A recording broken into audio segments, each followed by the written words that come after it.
Hey, my name is Frank and this is what we did last night. This is what I did last night. It's an opportunity for me to kind of talk out loud, think out loud about what I did last night in youth group. I want to be able to kind of reflect on these were the highs, these were the lows, this is what worked, this is what didn't work, and along the way, I'll be able to share with you guys out there some of the resources I use, maybe what songs I did to give you ideas of what to use in worship, what games I did and where to get those games, or maybe instructions on those games. Just along the way as I reflect and debrief on what I did last night, I want to be able to give out ideas and tips to other youth pastors as they plan their Wednesday night or their Sunday morning or evening service with their youth group. I'll link as much as I can either in the description below, or if this video is embedded on a website right below the video, there should be tons of links for you to be able to click on, buy resources, get instructions, find out the songs I did, where the YouTube video I showed is. All that kind of stuff is going to be in the description or below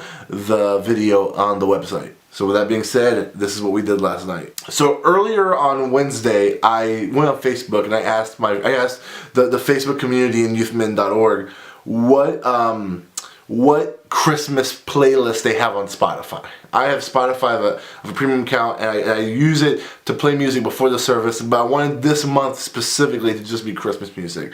And I got a lot of responses and a lot of replies, and I used 4 playlists I found on Spotify from the guys in the group. 2 I remember are Delmar P and Addison Roberts. I forgot who the other 2 were, but they shared their playlist and I put it on my Spotify account, and what I did is I blended all 4 of their playlists into one massive playlist, which is like 6 hours worth of Christmas music. So you can see that in the link, get that playlist and listen to it this Christmas season.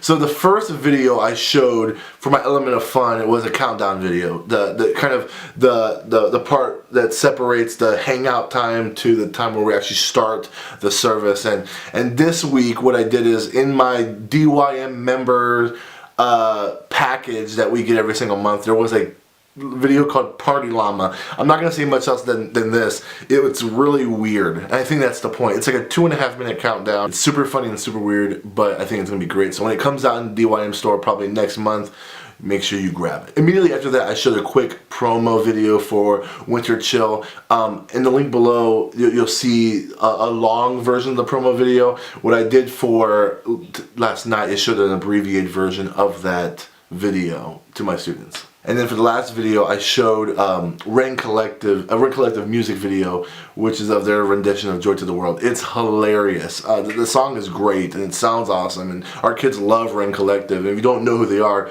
get all their albums. But this song, the video is really funny and it's goofy and really shows their personalities. And so you should watch this video. It's hilarious and the kids loved it, and I'm sure your kids will like it too. This week in our games, we actually played all 3 of our games were kind of like PowerPoint games, and I got them all from youthminresources.com. Usually I get my games from a couple of different places, but this week it worked out they're all from one site. The first one is Know Your Cereals, which is on Youthmin website. It came out during the Black Friday packages, and it's hilarious. It's one of those classic games where they have this very zoomed in image, and then you have to back out, and the kids have to guess what that thing is while it was zoomed in, and they're all cereal boxes. So great game, of $3. Make sure you check that out. The next game is the one I made for the Black Friday packages, and it was called Christmas Over and Under. And basically, I give you a Christmas statistic, and the students have to guess whether the actual answer is either over that number or under that number.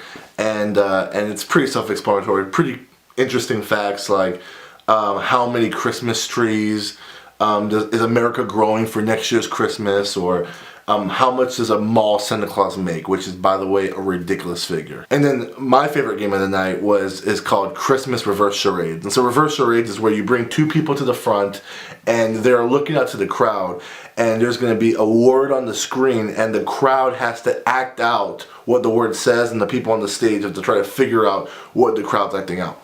This game is hilarious, especially because it's Christmas themed. Some of the stuff is kind of hard to act out, like milk and cookies or naughty and nice. Like it was this weird stuff that was kind of hard to act out in charades.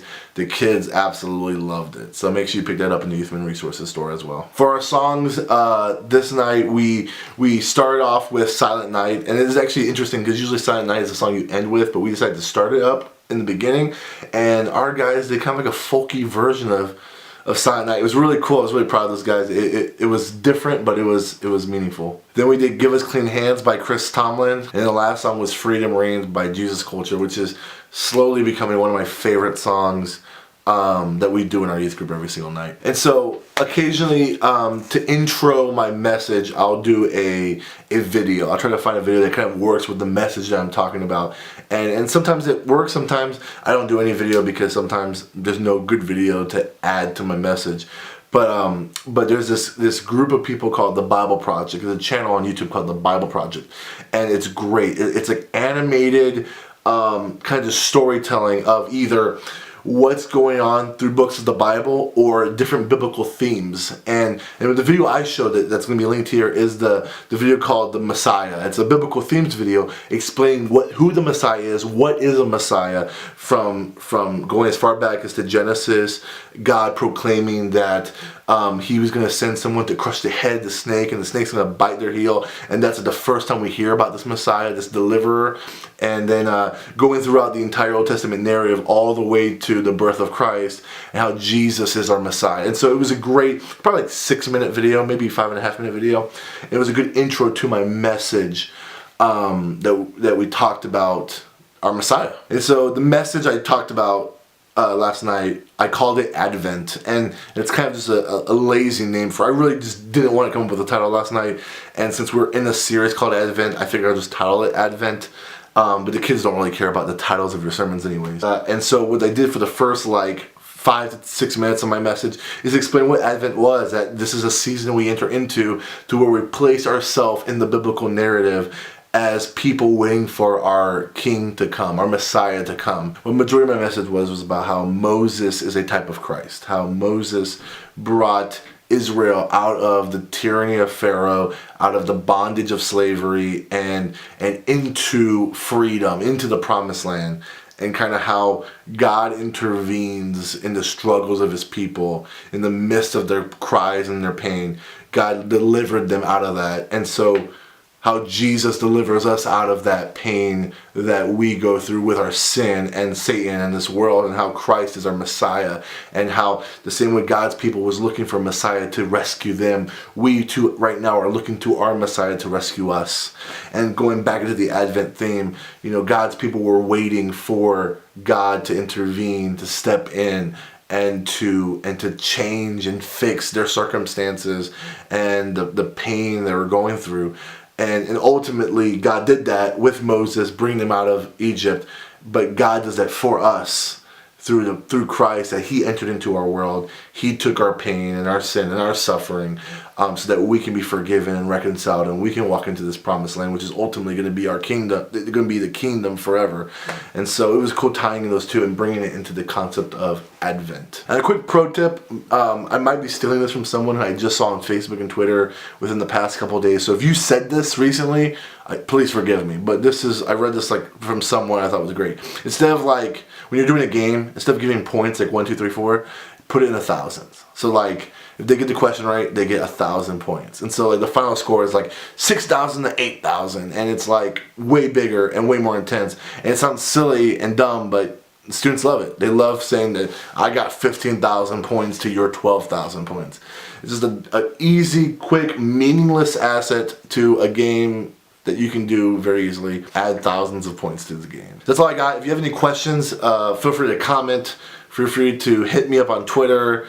And I'll try to answer them in the next video next week, Lord willing. I'll be making these every Thursday to talk about what I did last night, and yeah. So till then, God bless. See you later.